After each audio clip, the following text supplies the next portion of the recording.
On arrive. C'est par ici. Direction, un quartier bombardé d'Alep, avec ses sauveteurs de la défense civile, proches de la rébellion. Ces images nous sont envoyées par des habitants de la ville.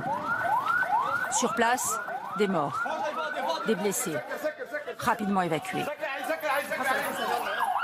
C'est le quotidien de la défense civile. À l'intérieur de l'ambulance, le chaos. Celui-ci est vivant. À Alep, ça bombarde, jour et nuit. Des bombardements incessants. Depuis la mi-juillet, Alep est totalement encerclée par l'armée de Bachar el-Assad et ses soutiens étrangers. Plus de 250 000 civils vivent encore dans ces quartiers de l'est d'Alep, sous contrôle de la rébellion. Cible systématique des bombardements du régime, les hôpitaux. Ici, des nouveau-nés reposent dans des couveuses, miraculeusement indemnes. À quelques mètres à peine, une bombe vient de dévaster une partie du bâtiment. Depuis le début de la guerre en 2011, près de 700 médecins et infirmiers ont été tués en Syrie, selon l'ONU. Ceux qui restent redoutent le pire. Depuis le siège d'Alep, les médecins et les infirmiers qui venaient ici ne peuvent plus franchir les lignes.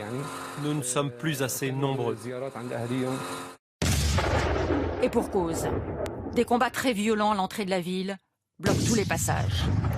Face aux combattants rebelles, les soldats du régime, appuyés principalement par les Russes. Des images diffusées par une agence officielle syrienne. Résultat, dans les quartiers assiégés, les étals des marchés sont quasi vides. Les civils, très pauvres pour la plupart, sont les premiers touchés. Ici, à Alep, c'est terrible. Il n'y a plus de gaz, plus de fioul, plus de pain, aucun produit de base. Il n'y a plus rien. Il n'y a même plus d'eau. Et pour avoir un sac de pain, je dois attendre debout pendant des heures. Pour les combattants de ce secteur, Bachar el-Assad a promis une amnistie s'ils se rendent. Ils ne veulent pas en entendre parler. L'amnistie ? Comment voulez-vous qu'on fasse confiance à Bachar et à ses sbires? Non, ni moi ni personne dans cette zone libérée avons confiance en lui. Pourtant, la télévision syrienne montre ces images de rebelles en train de se rendre.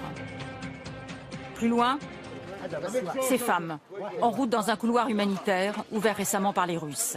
Images de propagande accusent la rébellion. L'ONU aussi se déclare sceptique. Dans les quartiers assiégés, ces enfants utilisent l'arme du désespoir.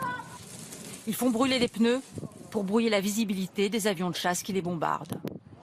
Une protection dérisoire pour ces quartiers visés plusieurs fois par jour. Voilà pour ce document.